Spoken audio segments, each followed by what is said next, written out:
오늘을 함께하며 여러분의 내일을 응원합니다. 성공예감 이대호입니다.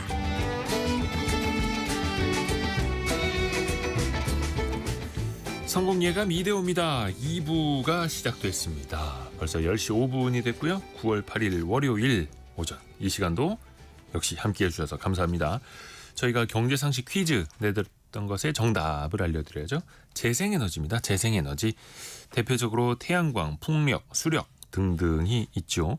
많은 분들이 정답 보내주셨고 5491님 제 피부를 재생시키고 싶답니다. 1223님도 제 몸도 전체 재생할 수 있으면 좋겠습니다. 이렇게 보내주셨고요. 에너지라도 우리가 이 재생에너지를 쓰면서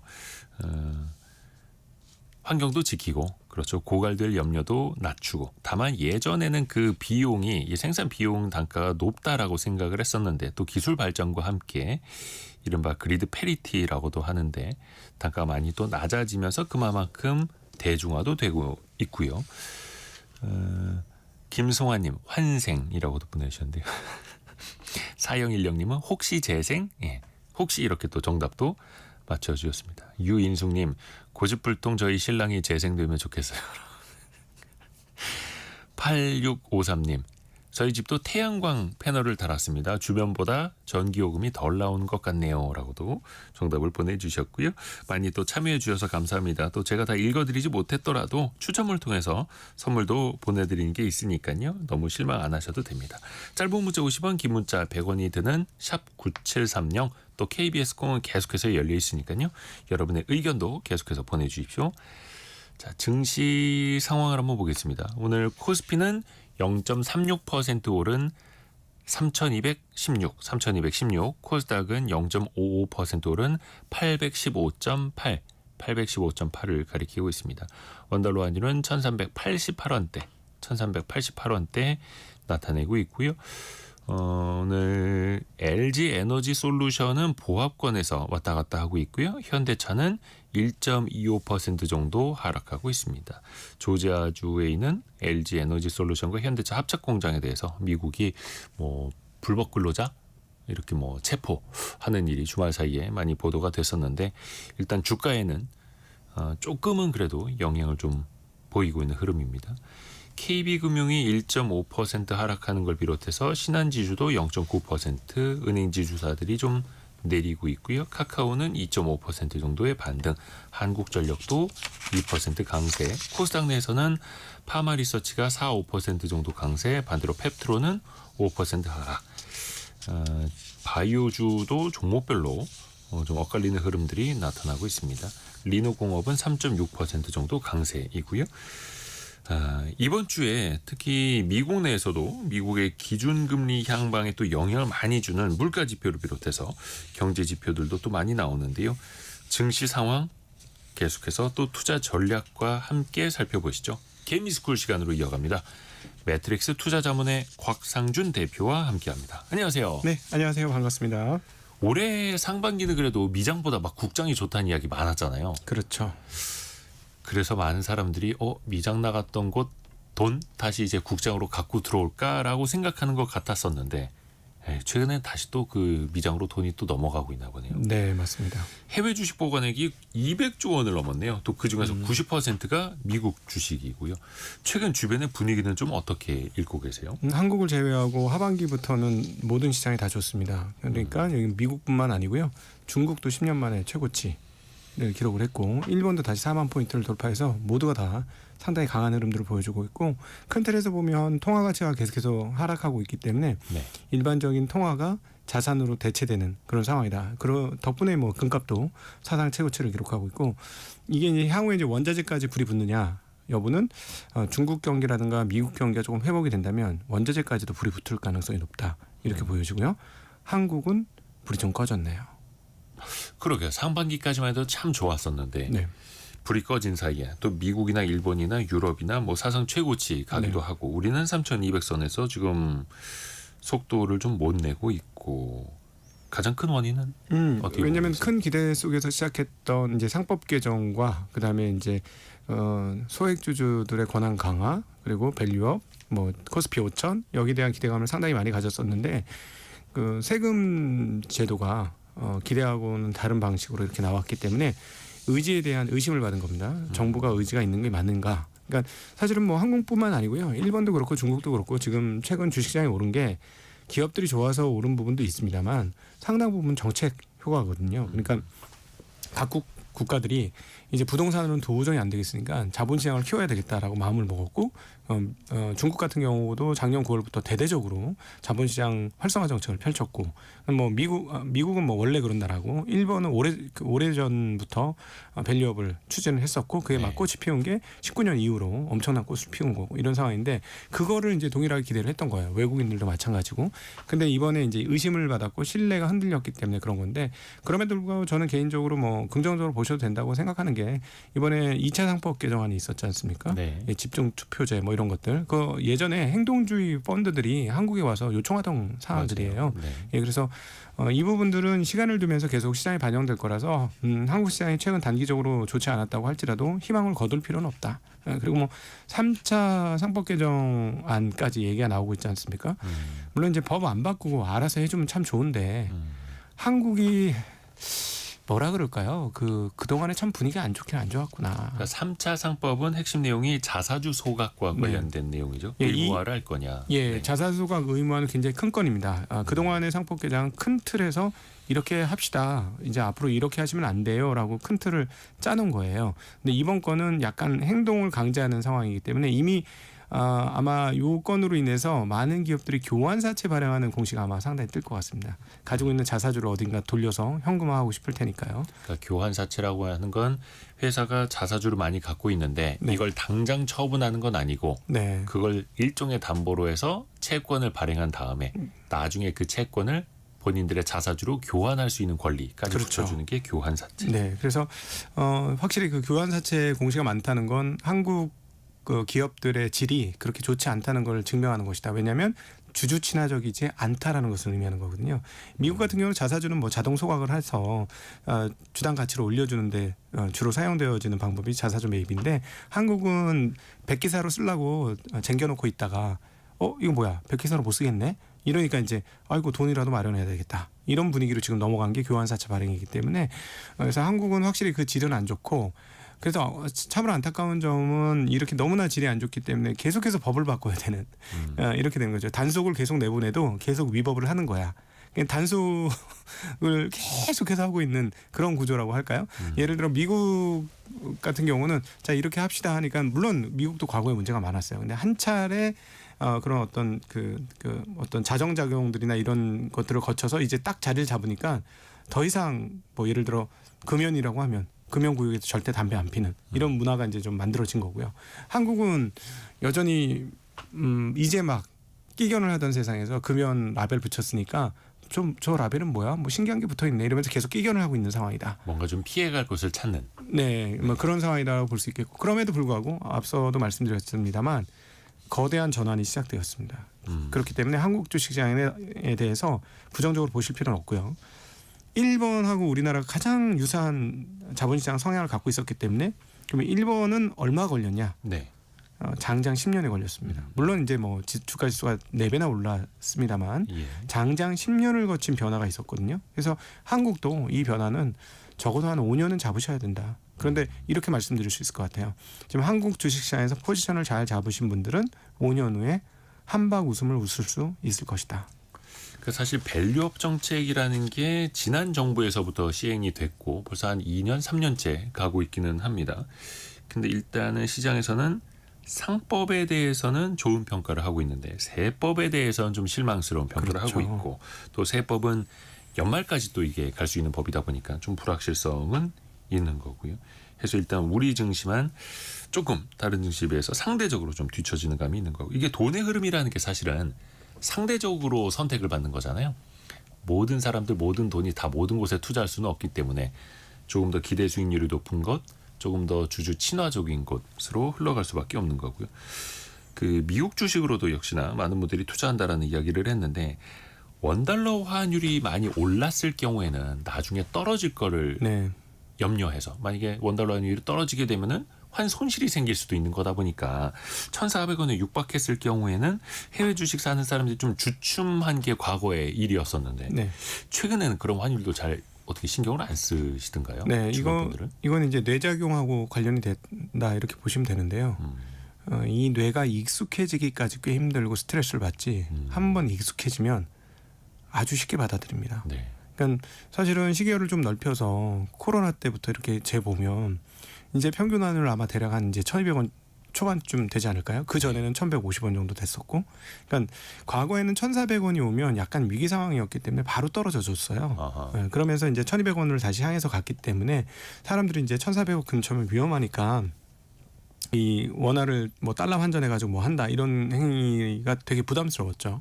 근데 지금 같은 경우는 1,350원 위에서 계속 놀고 있기 때문에 아 이게 이제 유노멀인가 보다 이런 생각을 할 수밖에 없는 거죠. 아하. 예. 근데 이제 이런 생각을 가지게 되는 이제 그러면은 배경은 뭐냐? 한국은 금리가 미국에 비해서 지금 한 2% 포인트 정도 낮은 데 반해서 추가로 금리를 인하할 수 있는 여지가 좀 생기지 있다고 보지 않습니까? 네. 그래서 이번에도 동조를 했습니다만 한국은행한테 왜 경기가 이렇게 나쁜데 왜 더 이상 금리를 추가로 내리지 않느냐 이런 요청들이 와 있는 상황이니까요. 자 그러나 이제부터는 조금 경계감을 가지고 보셔야 됩니다. 사실은 돈의 가치라는 건 그 돈을 갖고 있을 때 내가 얼만큼 리턴을 받느냐, 쉽게 얘기하면 이자 돈을 얼마나 받느냐가 핵심 중에 핵심이에요. 돈값을 결정하는 데 있어서. 근데 한국 같은 경우는 지금 이 돈을 가지고 한국 국채를 사놓고 있으면 2% 주잖아요, 이자를. 네. 근데 미국은 4% 줍니다. 네. 4%대 중반을 줍니다. 그러니까 당연히 미국 돈이 가격이 비쌀 수밖에 없습니다. 그런데 제가 이제부터 주의하라고 말씀드린 건 9월부터 미국에서 금리를 내릴 거예요. 네. 그것도 한 차례가 아니라 몇 차례 연속으로 내릴 가능성이 있습니다. 심지어 스태그플레이션이라는 걸 당할 때조차도 금리를 내릴 가능성이 있습니다. 그렇기 때문에 그렇게 된다면 한국과 미국의 금리 격차가 줄어듭니다. 그러면 원화는 최소한 이론적으로는 강세로 가야 돼요. 그러니까 지금처럼 1,400원에서 노는 게 아니라 뭐 예를 들어 지금은 2%지만 시간이 되면 1%로 줄어들어 미국과의 금리 격차가. 금리 격차. 그럼 뭐 1,350원 밑으로 내려갈 수도 있고 1,300원 밑으로 내려갈 수도 있고 그렇게 되는 거죠. 그래서 그 부분은 주의가 필요합니다. 뭐 여러 가지 환율을 결정하는 여러 가지 다양한 변수가 있습니다만 한국이 뭐 수출입에서 크게 적자가 나지 않는 상황이라면 금리의 영향력이 다른 어떤 영향력보다 크다라는 점을 꼭 기억하시면 좋겠습니다. 그렇죠. 그 금리 격차가 앞으로는 축소될 수 있고 그에 따라서 원달러 환율도 하락할 여지는 있고 근데 또 계속해서 해외 주식 투자는 또 늘어나고 있기 때문에 원달러 환율이 또 올라갈 상방 요인이 되기도 하고 네. 여러 가지가 계속 막 충돌을 하고 있는 거죠. 근데 또 사람들의 인식은 앞에서 말씀하신 것처럼 이제 1,300원대 후반이 위기 상황도 아니고 그냥 이게 이제는 평범한 상황인 것 같다 또 적응을 하시는 것 같아요. 네. 황용대님이 이제는 국내외 투자는 거의 구분이 불가능하다. 이런 의견도 주셨고요. 다만 이제 그 서학김이라고 하는 미국에 대한 투자하시는 분들도 투자 종목은 좀 그때그때 달라지는 흐름도 나타납니다. 네. 원래 빅테크 정말들 많이 좋아하시는데 최근에는 뭐 의료나 가상자산 쪽으로도 또 가상자산에 투자하는 상장사에 투자하는 경우도 있는 네. 거고요. 또 동학개미들은 자동차와 금융에서 원전이나 방산주로 또 최근에 사기도 하고요. 이런 흐름을 좀 어떻게 보고 계세요? 뭐 이거는 아무래도 눈에 보이는 게 마음을 끄는 거니까요. 눈에 보이는 거에 마음이 안 흔들 사람은 도인이죠. 네, 그러니까 뭐 가격이 위로 올라갔는데 거기에 눈이 안 돌아간다. 투자 세계에 들어왔는데, 그러니까 나는 돈을 벌고 싶어서 들어왔는데 그쵸. 저기 가면 돈을 벌 게 보이는데. 어쩔 수 없어요. 이건 인간의 본능이니까. 네. 그럼에도 불구하고 꼭 한마디 드리고 싶은 것은 우리가 미국장에 가서 대체적으로 결과가 좋았던 이유는 우리가 다 아는 회사에 투자했기 때문입니다. 그 회사들이 세계적인 글로벌 기업이었고 지금 현재 상황에서 전 세계에서 가장 현금 창출 능력이 뛰어난 기업들이었기 때문에 빅테크 했을 때 좋았어요. 네. 사실은 뭐 처음부터 뭐 나는 저평가 주식 사겠다 해갖고 아주 소형주 잡았으면 정말 드문 경우를 제외하고는 상대적으로 미국 시장 전체 흐름을 초과해서 수익 내기는 매우 어려웠다. 예, 지금 미국의 평균 대비 압도적인 수익률을 거두고 있는 게 빅테크였기 때문에 그래서 저는 그런 말씀 드리고 싶어요. 여기서 이제 얘네가 약간 둔탁해져서 다른 데 가고 싶다 이렇게 생각하시는 분들이 있을 수 있는데 저는 좀 주의하라라는 말씀 드리고 싶습니다. 그러니까 지금 워낙 빅테크들은 가격이 싸지 않음에도 불구하고 그것을 시간이 지나면 정당화해주는 이익 증가가 수반되고 있어요. 매출 증가나 이런 것들이 뭐 엔비디아도 조금 이따 또 말씀드리겠습니다만 엔비디아가 주가가 지금 비싸긴 합니다만 만약에 2년 후에라면 비쌀 거냐라고 생각해 보면 이익과 매출이 증가할 거기 때문에 2년 후에 이 가격은 비싼 가격이 아니거든요. 실적이 잘 나오고 있으니. 네네네. 네. 그래서 이 실적을 계속 걷어들일 수 있는 회사 중심으로 좀 딱 붙어 있으셨으면 좋겠고, 국내도 마찬가지입니다. 국내 이제 원전 방산 뭐 이렇게 가는데 조금 더 내용을 좀 살펴볼 필요가 있으실 것 같아요. 그러니까 저거 이제 조선 방산 너무나 좋은데 지금 얘네들이 자동차보다 비싸다. 그러면은 지금보다 매출이 적어도 5배, 이익이 5배 이상 증가해야 현재 주가가 설명이 되는데, 그러려면 시간이 좀 걸릴 것 같은데 너무 땡겨온 거 아닌가 하는 생각이 하나 있고요. 그다음에 이제 그 전력 관련은 조금 결이 좀 다르긴 한 것 같아요. 전력기기. 예. 그것도 이제 그 중에서도 이제 예를 들자면 원전, 조선, 뭐 전력, 이런 쪽 네. 뭐 하시려면 저렴한 주식 중에 미국 수출 비중이 높은 그리고 미국에 수출할 수밖에 없는 회사들, 근데 크게 안 비싸고 게다가 여기서 이제 돈을 많이 버니까 배당도 주고 뭐 이런 회사라면 저는 괜찮으실 것 같아요. 네. 그래서 지금부터는 엄선하셔야 됩니다. 엄선. 이쪽은 엄선하셔서 고르셔야 될 것 같고요. 그러니까 예전에는 이제 전체가 다 올랐기 때문에 대충 뭐 그 계통 그 업종이면 다 같이 이렇게 좋은 흐름이었지만 그렇죠. 지금부터는 꼭 가려서 하시라는 말씀 드리고 싶고, 사실 그 전력기기 관련 주들도 랠리를 펼친 게 2년 정도 넘었죠. 네네네.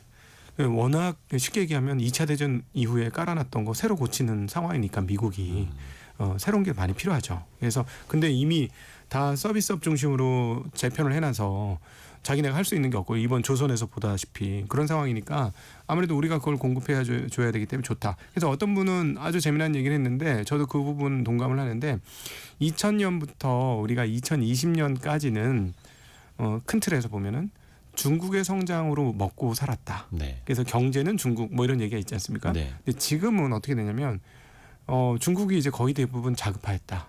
반도체와 일부 이런 것들 빼고는 다 자급화했다. 그러면 이제는 그 중국 경제는 중국이었는데 이제는 경제는 미국으로 바뀌어야 된다.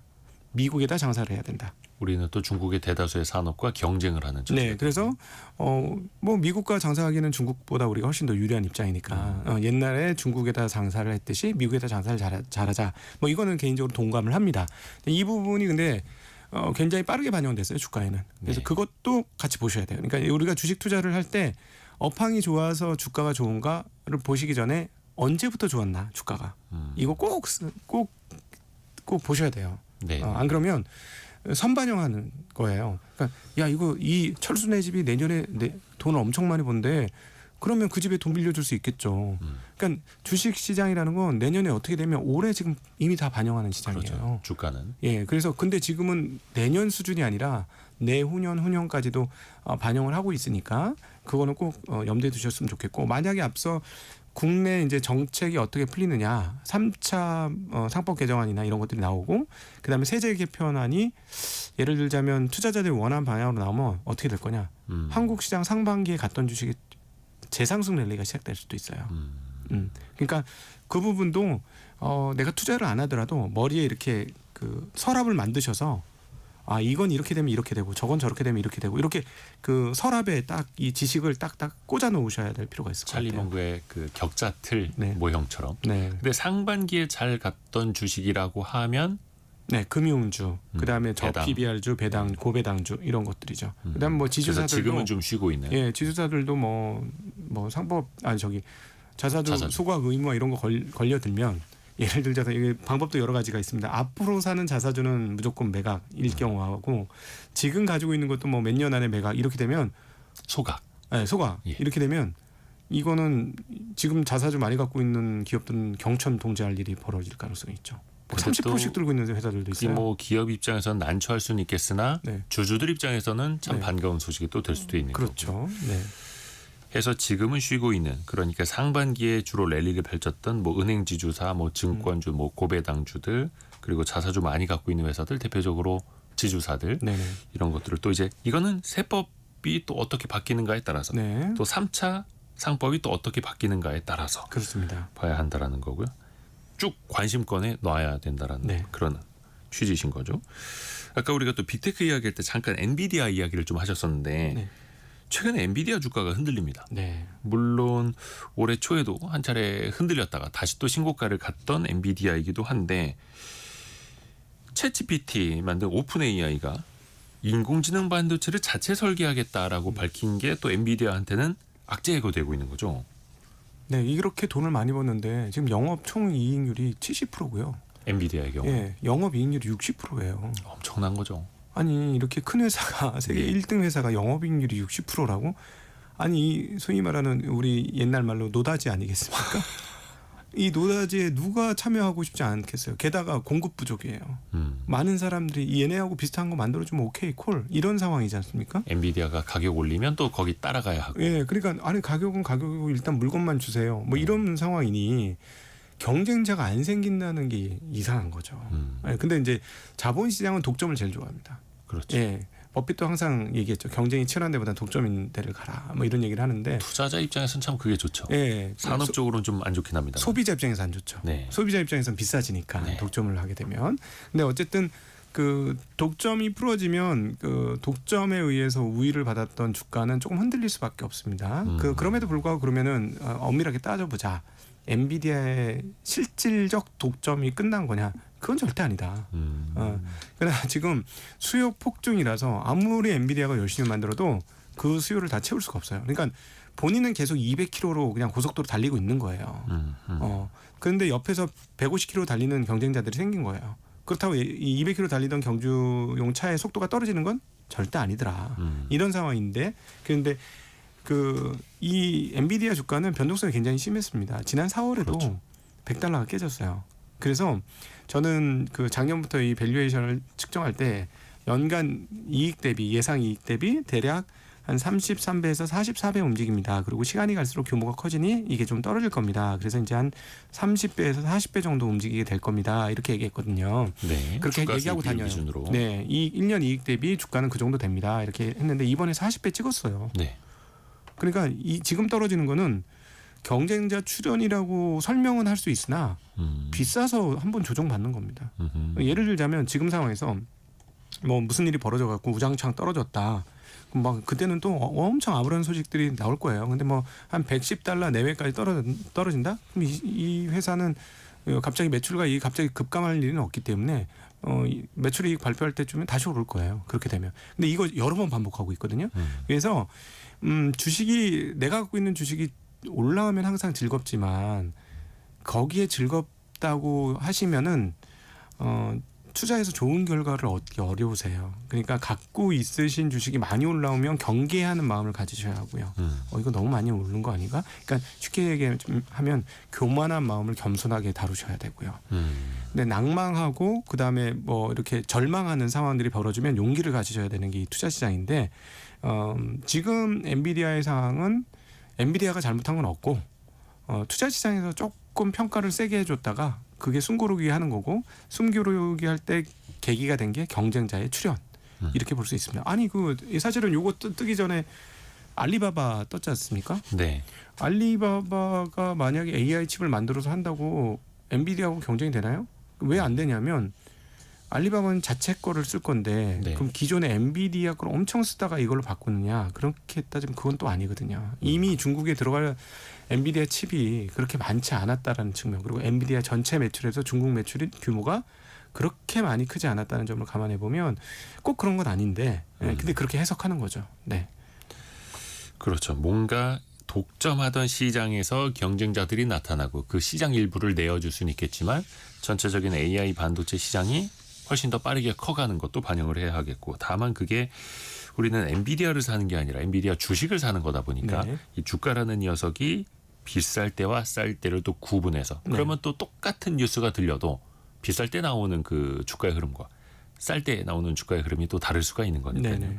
그래서 이거는 굉장히 좀 상대적으로 평가하는 것도 좀 많이 연습이 또 필요한 것 같고요. 교만을 겸손으로, 네. 절망을 용기로. 네. 명언이 나왔습니다.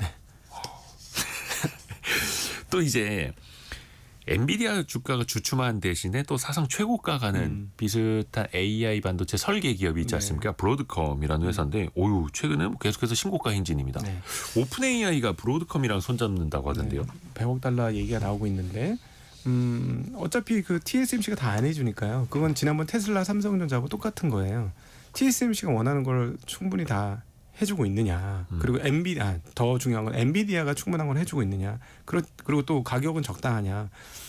사실은 그 가격 요인 중에 제일 큰 게 GPU 가격과 전기 가격 네. 이 두 가지가 되는데 데이터 센터들 입장에서는 아무래도 절약하고 싶겠죠. 그러니까 당연히 다른 업체들하고 손잡고 진행할 수밖에 없을 거고요. 여기서 이제 몇 가지 오히려 뒷단으로 재미난 게 있는데 브로드컴이 재작년부터 마진 없는 사업은 안 하기 시작했어요. 이 회사가 원래 통신칩 전문 회사거든요. 네. 그런데 제가 회사 내부자들과 이렇게 어떻게 접촉이 돼서 들어보니까 회사의 방침이 마진율을 적은 사업은 하지 말고 마진율을 높은 사업에 집중하라. 그게 결국 여기까지 온 겁니다. 안 그래도 일감이 많다. 네, 뭐 이런 그렇죠. 겁니까? 지금 그 상황이고 요것도 그러면 뒷단의 뒷단을 한번 열어보면 어떤 게 발견이 되냐면 삼성전자한테도 기회가 오는구나. 왜냐하면 파운드리가 어느 정도 쇼티지인지를 바로 알 수 있는 대목이고 이번에 이제 최근 분기 파운드리 전체 기업들 순위를 보면 그 TSMC가 이제 70%가 넘어버렸어요 점유율이. 네. 삼성전자는 그만큼 더 밀린 거고요. 거의 뭐 예. 단자리 수까지. 그런데 금액으로는 줄지 않았어요. 삼성전자가. 이 말인즉슨 시장이 커지고. 이 파운드리 시장이 계속해서 빠른 속도로 커지고 있다는 겁니다. 여기서 예를 들어서 점유율은 못 늘리더라도 매출을 팍팍팍팍 늘릴 수 있다면 그것만 해도 대단한 거고요. 그 다음에 여기서 예를 들어 점유율까지 늘리게 된다면 삼성전자를 보는 눈이 달라져야 돼요. 네. 예, 그거는 우리 삼성전자 주주분들이 한국에 워낙 많기 때문에 꼭 드리고 싶은 말씀이에요. 그러니까 여기서 점유율까지 파운드리가 늘어난다. 그러면 삼성전자에 대한 평가가 완전히 달라질 것이고 지금 엔비디아, TSMC 연합 외에 다른 쪽도 AI 칩을 굉장히 많이 만들고 싶기 때문에 삼성전자가 뭐 테슬라를 통해서 뭔가 이렇게 좀 돌파구를 마련한다면 TSMC에서 라인 배정 못 받은 기업들은 삼성전자로 줄지어서 올 수도 있습니다. 예, 근데 물론 성공한 모습을 하나 보여줘야 되겠죠. 이번에 AI6 칩을 저 테슬라하고 만들게 되는데 이걸 좀 잘해줬으면 좋겠습니다. 한국을 위해서도. 이거는 지금 그렇게 되면 어떻게 되냐면 앞으로 미국, 대만, 한국, 중국의 파운드리 삼각 대전이 벌어지게 될 거예요. 향후에 그렇게 된다면 그건 한번 기대해 볼 만한 대목이긴 합니다. 그러니까 시장의 경쟁이 너무나 치열해지고 한쪽에서는 공급 부족 현상이 나타나면 또 사용자들은 대체제 혹은 대체자를 찾아 나설 수밖에 없을 테니까요. 그래서 TSMC에서 삼성전자로 조금 더 이제 초점이 가는 거고 앞에서 말씀하신 것처럼 GPU를 비롯한 AI 반도체는 엔비디아의 GPU가 너무 또 이제 많이 밀려 있다 보니까 비싸기도 하고 네. 오픈 AI를 비롯해서 그러면 우리 브로드컴이랑 자체 설계를 한번 해봅시다. 라고 나서는 걸 테고요. 근데 엔비디아도 그 주가 수익 배율이라고 하는 주당 순이익보다 주가가 몇 배인가? 그 이제 40배를 넘는다라고 말씀해 주셨는데 브로드컴은 훨씬 더 높지 않습니까? 성장하고 있으니까 매출 이익 증가가 새롭게 시작이 되는 거니까요. 일단은 뭐 올해 기준으로는 PER이라고 하는 주가 수익 배율이 100배를 넘는데 네. 안 하던 사업을 하는 거니까. 예. 옛날에 엔비디아도 80배가 넘었어요. 네. 근데 그만큼 미래 성장에 대한 기대감이 반영이 되고 있는데 그래도 이제 브로드컴은 올해 내년 계속해서 또 이제 실적 증가를 보여줘야 하는 것 네. 아니겠습니까? 그렇죠. 예, 그거는 근데 이렇게 지금 뭐 100억 달러 수주라는 건 이제 시작이라는 얘기거든요. 네. 그럼 앞으로도 뭐 오픈 AI만 있는 게 아니고 수많은 업체들이 있으니까 여기서 이 퍼포먼스가 제대로 나온다면 다른 업체들도 많이 브로드컴하고 작업할 가능성이 있고 그냥 소위 말하는 맞춤형 칩은 브로드컴하고 작업을 해야 되는 거니까요. 네. 예, 이 시장이 줄어들 거라고 생각하는 사람들은 없습니다. 근데 이게 이제 AI의 중심 영역까지 파고 들어가느냐 이건 조금 다른 얘기죠. 근데 거기에 대한 기대감이 지금 시장에 있다라고 볼 수 있겠어요. 네. 또 국내 이야기도 할 부분이 굉장히 많은데 오늘 개미스쿨 시간은 매트릭스 투자자문의 곽상준 대표와 이야기하고 있고요. 현재까지 들어와 있는 뉴스도 전달해 드리고 곽상준 대표와 이야기 이어갈게요. 라디오 정보센터 다녀옵니다. 김민석 국무총리는 오늘 서울 영등포구 한국거래소를 방문해 역대 어느 정부보다도 자본시장을 존중하는 정부가 되겠다며 성장의 과실을 투자자들에게 환원할 수 있는 선순환 구조를 확립하기 위해 최선을 다할 것이라고 밝혔습니다. 김영훈 고용노동부 장관은 다음 달부터 산업안전감독에서 안전 의무 위반 사실을 적발하면 시정 지시 없이 즉시 사법 조치하겠다고 예고했습니다. 더불어민주당이 검찰의 관봉권 띠지 분실 사건과 관련해 상설특검 등 독립적 수사 방안을 검토하기로 했습니다. 국민의힘은 정치특검의 무도한 수사를 막아내는 데 대통령의 역할을 기대한다고 밝혔습니다. 트럼프 미국 대통령은 한국투자공장의 한국인 대량 체포 사태와 관련해 전문 인력이 미국에 없다면 일부 인력을 불러들여 미국인을 훈련하게 해야 한다고 밝혔습니다. 또 대미 투자기업의 이민법 준수를 촉구하면서 이들 기업이 미국으로 자체 인력을 보내는 데 겪는 어려움을 해결하겠다고 밝혔습니다. 지금까지 라디오 정보센터 뉴스 정한나였습니다. 성공예감 이대호입니다. 2부 함께하고 계시고요. 10시 35분 이제 36분 되어가고 있네요. 개미스쿨 시간 계속해서 이어갑니다. 매트릭스 투자자문의 곽상준 대표와 이야기 이어갑니다. 주말 사이에 너무 큰 놀랄만한 소식이 있었어요. 미국의 조지아주에 있는 LG 에너지 솔루션 현대차 합작 배터리 공장에서 그 불법 체류자, 불법 근로자를 단속한다고 하면서 우리나라 사람들이 또 수백 명 체포가 됐고요. 다행히 이제 석방 교섭이 마무리돼서 전세기 띄워서 잘 돌아올 수는 있다고는 하는데 이 회사 측면에서 보면은 또 주가 측면에서 보면은 이게 또 호재는 당연히 아니고 네. 얼마나 악재로 받아들여야 될까요? 아니 그냥 한국 사람 입장에서 네. 이게 얼마나 억울한 일입니까? 공장 지어달라면서 투자해달라고 해서 투자해주고 공장도 지어달라고 해서 그래? 여기서 할 수 있는데 그래 해줄게 하고 간 거 아닙니까? 네네. 근데 가니까 일을 아는 사람이 있어야 쓰죠. 일을 아는 사람이 없으니까 한국 분들 모시고 간 거 아닙니까? 이거 빨리 좀 하자. 근데 여기다 이런 일을 하면 이거는 일단 무조건 딜레이죠. 네. 공장 짓는 건 무조건 딜레이입니다. 이렇게 되면 너무 안타깝고 아니 이 친구들이 정말 정신이 있는 친구들이 없는 친구들이야. 미국 친구들. 미국 네. 친구들. 네. 아니 이렇게 해달라고 해놓고 이렇게 뒤통수를 때리는 일이 세상에 어딨냐. 물론 그래서 음모론으로 지난 주말에 실업률이 높게 나오고 고용이 훅 떨어졌어요. 지난주 막 7만 하던 고용이 2만으로 떨어졌거든요. 그러니까 뭐 이런 걸 가지고 뭐 한 거 아니냐 뭐 이런 뭐 우습게 얘기도 있는데 이건 정말 너무 좀 안타깝고 억울하고 좀 그런 얘기고 그 해당 기업 입장에서는 빨리 해도 바쁜데 사실은 시간이 돈이거든요. 기업들은. 예. 그렇죠. 그러니까 기업들 입장에서 보면은 취업 비자가 나오기까지 수개월이 걸리고 네. 그것도 일종의 총량을 관리하다 보니까 우리 기업들이 취업 비자를 받기도 힘들고 근데 공장은 또 빨리 지으라고 하니 어쩔 수 없이 뭐 관광 비자 같은 걸로 일단 가서 일을 하는 건데 그게 또 미국 입장에서는 불법이다 이러고 있는 거고요. 아니 이게 이렇게 생각하시면 돼요. 우리가 어떤 글을 하나 썼어요. 그래서 그 글을 그대로 베껴 쓰는데 타자로 그냥 친다고 생각해 보세요. 시간이 얼마나 걸리겠어요. 근데 그거를 우리가 그 카피 앤 페스트라고 복사 붙여넣기 하면 얼마나 빠릅니까? 네. 그러니까 이거 한국에 있던 기업을 기존에 복사 붙여넣기 하려고 하면 당연히 그 복사 붙여넣기 할 수 있는 기술자들이 필요한 거잖아요. 그렇죠. 그래야 빨리 되고 그래야 시간을 단축할 수 있고. 근데 그런 측면에서 한 거를 이렇게 해버리면은 앞으로 공장 지어야 하는 입장에서는 고민이 많아질 수밖에 없는 그런 상황 아닌가. 좀 답답합니다. 근데 이건 뭐 주가에 뭐 영향을 얼마나 미칠 거냐라는 측면에서보다는 좀 답답한 측면이 많고 제 생각에는 이건 주가에 큰 영향까지는 아닐 것 같고요. 예, 오히려 미국에서 공장 설립 기간을 얼마나 더 늦출 것이냐 이게 핵심 요소 아닐까 싶습니다.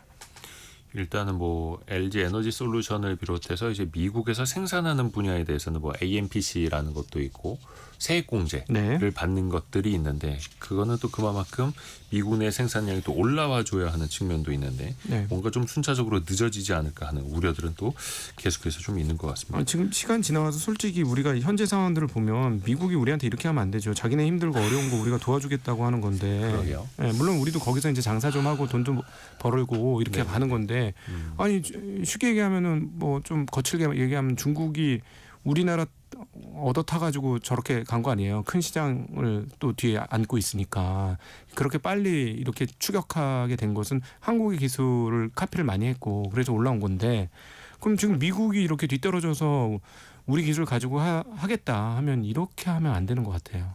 안타깝습니다. 뭐 트럼프 네. 대통령도 한마디 했습니다만 한국과의 관계는 좋다.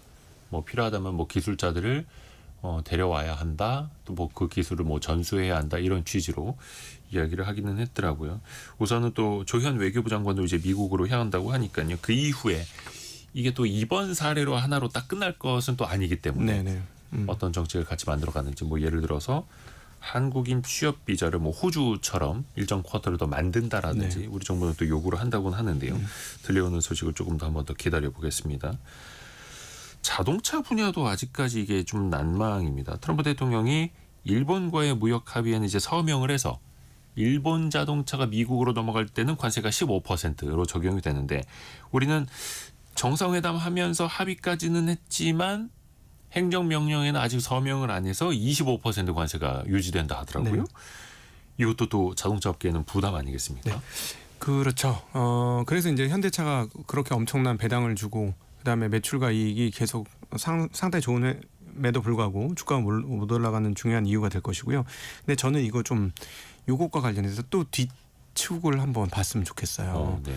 왜냐하면 지난 주말 미국 시장을 봤을 때 가장 큰 이슈가 뭐냐면은 네. 스태그플레이션 온다는 거거든요. 근데 금리 인하는 밀어붙일 것 같잖아요. 그러니까 물가는 오르고 경기는 둔화되고. 네, 스티븐 마이런 얘기하는 거 보면은 아주 강력하게 금리를 내리는 작동을 할 것 같습니다. 그러면은 금리가 한 번이 아니라 미국에서 금리가 여러 번 내릴 것 같거든요. 그러면 이제 관세나 이런 것들로 인해서 10월쯤 되면 확실하게 인플레이션이 눈에 보일 거예요. 이번에 이제 이번 주에 CPI, PPI 발표됐는데 아마 전월 대비 0.3%, 전년 대비 3%대의 코어 CPI 분명히 나올 것 같아요. 그러니까 수요일에 네. 생산자 물가지수, 네. 목요일에 아마 소비자 물가지수가 네. 나올 텐데 소비자 물가지수가 전년 동기 대비 3% 예, 3% 나올 수도 있다. 예, 3% 나올 것 같습니다. 특별히 코어는 3.1%도 지금 예상을 하고 있으니까요. 그러니까 이렇게 되면 이건 인플레이션이 상당한 거거든요. 근데 이게 저는 그 미국 시장을 이렇게 트럼프 때 곰곰이 보니까 미국에서의 신흥 주식 시장이 신이고 지금은 사상 최고치 부근이잖아요. 네. 그러니까 지금은 무슨 행동을 해도 상관없어요. 근데 만에 하나 뭐 CPI가 높게 나와서 시장이 무너지고 막 그러면은 그거 스태그플레이션 맞이하고 막 그런다고 친다면 미국 정부가 그걸 그대로 떠안고 갈 것이냐? 전 그러진 않을 것 같아요. 그러니까 지금 이 관세를 만약에 10월 즈음 가서 스태그플레이션이 확실하고 고용은 막 주저앉았고 인플레이션 빵빵 터지고 이렇게 되면 미국이 어떻게 행동할까 보면 이런 부분에서 반드시 관세를 낮춰서 인플레이션을 잡으려고 하는 행동을 할 수도 있다. 그러니까 금리를 낮춘다라는 거는 뭐 트럼프 행정부 입장에서도 그렇고 미국의 경기를 조금 더 활성화하기 위한 조치이기는 한데 지금 뭐 고용 지표도 좀 둔화되고 있고 네. 그런데 물가라는 거는 여전히 염려가 될 수밖에 없는 상황. 네. 파월 의장도 그걸 많이 또 고려를 하는 거고 근데 그럼에도 불구하고 금리를 낮추자라는 의견은 또 연준 내에서도 나오고 있고 네. 염려되는 거는 네. 이 물가의 고삐가 풀리지 않을까 그렇죠. 하시는 거잖아요. 네네.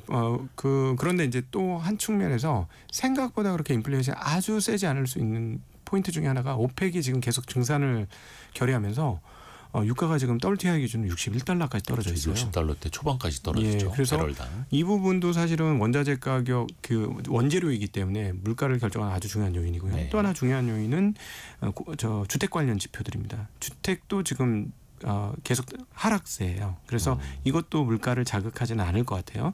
생각보다 그렇게 강하지는 않을 수 있는데 만에 하나 그럼에도 불구하고 스태그플레이션 상황, 그러니까 고용은 엉망으로 떨어지고 있는데 물가는 계속 올라가는 상황이 있으면 이런 것들을 그래 우리가 조금 내려줄게 하면서 슬쩍 한 단계씩 내려주면서 어떤 관세로 인한 물가 인상 부분은 조금 낮추려고 노력을 하지 않을까. 그러면서 계속 주식시장을 뜨겁게 달구는 방향으로 가지 않을까. 그래서 저는 개인적으로 미국 시장 어떻게 보세요? 이렇게 하면 지금 싸진 않지만 더 비싸질 수 있습니다.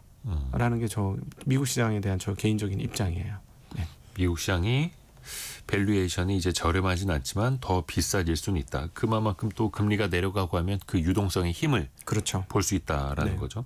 그러니까 주식 시장의 속성 중에 하나가 경제 지표는 좀 악화되더라도 또 금리가 내려간다라고 하면은 그 금리가 낮아지는 유동성의 힘으로 또 더 네. 올라갈 수 있는 게 또 주식시장이니까요. 네, 그리고 또 하나는 이제 전 세계적으로 지금 통화가 이게 정말 엉망이 되고 있어요. 통화 가치가 이게 말이 안 되는 상황이에요. 그러니까 금값이 이제 3,600불을 돌파해서 조만간 3,700불 갈 그런 모양을 하고 있는데 네. 지금 유럽도 문제가 생겼고 프랑스 총리가 지금 불신임 당할 가능성이 매우 높아졌고요. 그다음에 일본 같은 경우도 총리가 이제 이렇게 되면은 바뀔 가능성이 매우 높아졌죠.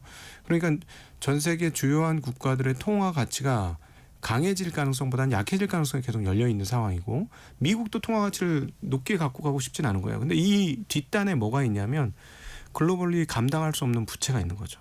그러니까 결국은 부채를 녹이기 위한 최고의 방법은 돈 가치를 떨어뜨리는 거다.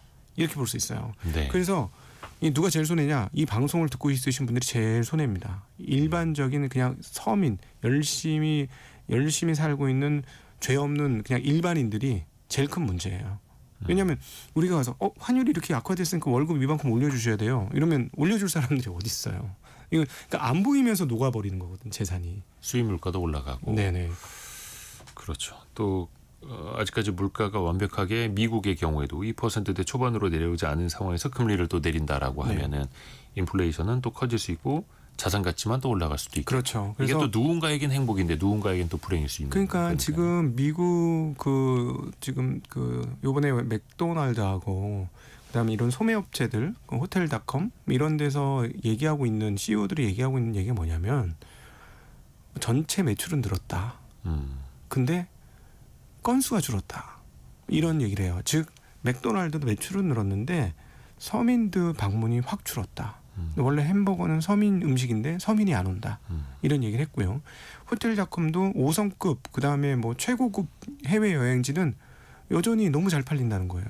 그런데 국내 여행 쪽 그 저렴한 호텔은 상당히 저조하다라는 얘기를 하죠. 저는 이게 지금 전 세계를 표현하는 그런 대목이 아닌가? 즉 자산 가격이 계속 앙등하기 때문에 자산을 갖고 있는 사람들은 계속해서 부자가 되고 있는 거고 열심히 몸으로 일하는 분들은 그 급여 가치가 계속 떨어지고 있는 돈 가치가 떨어지는 것 때문에. 그렇죠. 근데 이게 지금 의도되고 있는 상황이다. 라는 걸 지울 수가 없어요. 근데 이게 전 세계가 공통으로 하고 있다. 그래서 그 단면이 금가스의 사상치 고치가 연일 갱신되고 있다. 이렇게 표현할 수 있을 것 같아요. 그 양극화가 계속해서 심해질 수밖에 없는 거고 각국의 통화 정책만 보더라도 또 그 방향으로 가고 있고 그래서 우리는 이런 또 개미스쿨 시간도 필요한 거죠. 그 투자 시장, 자산 시장에 대해서도 계속해서 또 우리는 공부를 해야 하니까요. 아까 그 금리 인하 이야기해 주셨는데 아마 우리 시간으로 9월 18일 새벽이면은 미국 연준의 통화 정책 회의 결과를 알 수가 있을 텐데 지금 시장에서는 이달에 0.25% 한 스텝 금리 인하는 거의 기정사실로 받아들이고 있고 한 차례 더냐? 0.5%포인트까지 가능할 거냐? 한 차례 더라고 하면은 이제 11월 초? 네. 뭐 이렇게 될 텐데 그 이후의 금리 경로는 어떻게 보세요? 지금 상황은 올해 있는 FOMC 회의에서 계속 금리를 내릴 가능성은 높고요. 2번은 확정적이라고 보시면 될 것 같습니다. 그래서 연내 2번. 네, 이것뿐만 아니라 내년까지도 계속 금리가 내려갈 가능성이 높다. 만약에 빠르게 간다면 12월 10일 날 또 있거든요. 네. 그러니까 3번까지도 금리 내릴 수 있을 거고 그걸 위해서 트럼프 행정부는 매진할 것이다. 라고 보여집니다. 왜냐하면 가이드라인을 벌써 보여줬어요. 내년까지 스캇 베센트 재무장관이 네. 175bp 내려야 된다고까지 얘기했거든요.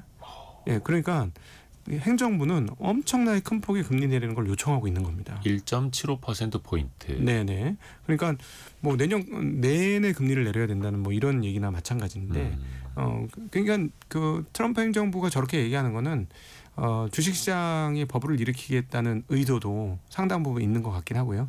통화가치 하락은 감내하겠다라는 것도 또 포함되어 있는 것 같습니다. 그래서 일반인들이 진짜 이거 어느새 뭐 서울 오면은 눈 뜨고 코 베어 간다는데 지금 환율에서 진짜 옛날 말. 예, 네. 눈 뜨고 코 베어 가는 상황들이 환율에서 벌어지고 있는 상황이다. 환율에서도 네. 그렇고 자산 시장에서도 그렇고 또 미국에서 그렇게 금리를 공격적으로 내릴 것이다라는 전망이 나오다 보니까 우리 시장에서도 바이오 기업들 주가가 최근에 많이 오르지 않습니까? 네네. 이 현상은 좀 어떻게 보세요? 바이오 기업들은 하고 소형주 기업들은 그다음에 이제 대출을 많이 써서 움직여야 되는 기업들은 금리 인하가 제일 큰 호재입니다. 특별히 바이오 기업들은 돈을 하나도 못 벌고 돈만 쓰는 기업들이 꽤 많아요. 뭐 1년에 막 50억 100억씩 돈을 쓰거든요. 그러면 어떻게 되느냐? 한 건을 건지기 위해서 그 한 건이 나올 때까지 계속 그 직원들의 월급을 주면서 그다음 실험 비용을 쓰면서 나가야 돼요. 그러면 자금을 조달해야 됩니다. 근데 자금을 조달할 때 돈 좀 빌려주세요 하는데 막 금리가 막 5% 7% 이래 버리면 돈 빌려줄 사람이 있을까요? 빌려줄 사람이 없어요. 네. 근데 막 1% 2% 이러면 뭐 은행에 놔둬봐야 뭐 돈도 안 되는 거 하면서 빌려줄 사람들이 점점 많아져요. 그래서 바이오주들이 굉장히 좋은 거고 그다음에 한국에 지금 코스닥에서 바이오 기업들이 굉장히 랠리를 한 것은 유의미한 결과를 몇몇 기업들이 만들어냈기 때문에 그렇습니다. 굉장히 실제로 기술 수출도 많이 하고 있고. 예, 굉장히 큰 건이 발생을 하니까 예전에 이제 저희가 이제 2016년인가요? 제 기억으로 2016년, 18년 그 사이인데 바이오가 정말 엄청나게 올랐었어요. 네. 그때 바이오로 부자 되신 분이 많았는데 대략 한 2018, 19년 그거 그대로 붙잡고 계셨던 분은 다시 거지됐죠. 네. 그래서 잃었다. 예, 손해를 봤다. 그래가지고 바이오에 대한 신뢰가 완전히 붕괴됐어요. 예. 근데 아직까지도 현장에서 그거 개선은 안 됐는데 그 상황에서 꽃을 핀 한두 기업이 등장을 한 겁니다. 예. 그러니까 다시 바이오에 대한 기대감들이 굉장히 커졌는데 바이오는 여전히 꽃을 피우는 기업은 여러 회사 중에 극히 드문 한두 회사밖에 없을 거다 앞으로도. 네. 그거는 기억을 하시면 좋을 것 같아요. 다만 2010년대 말 그대로 기대감만으로 올랐던 것과 지금 이제 빅파마들과 또 계약까지 해내고 이런 기업들은 확실히 또 달라졌으니 네. 옥석을 또 잘 구분을 하셔야겠고 또 이제는 그럴 수가 있는 조금 더 명확해지는 그런 또 상황이기도 하고요. 자, 오늘 개미스쿨 시간은 매트릭스 투자자문의 곽상준 대표와 함께했습니다. 고맙습니다. 네, 감사합니다. 감사합니다. 이 시각 현재 코스피 코스닥은 0.37%, 0.79% 강세이고요. 원달러 환율은 1,488원을 나타내고 있습니다. 저희는 또 내일 아침 9시 5분에 알찬 소식 많이 들고 오겠습니다. 성공의 감은 오늘도 여러분을 응원합니다.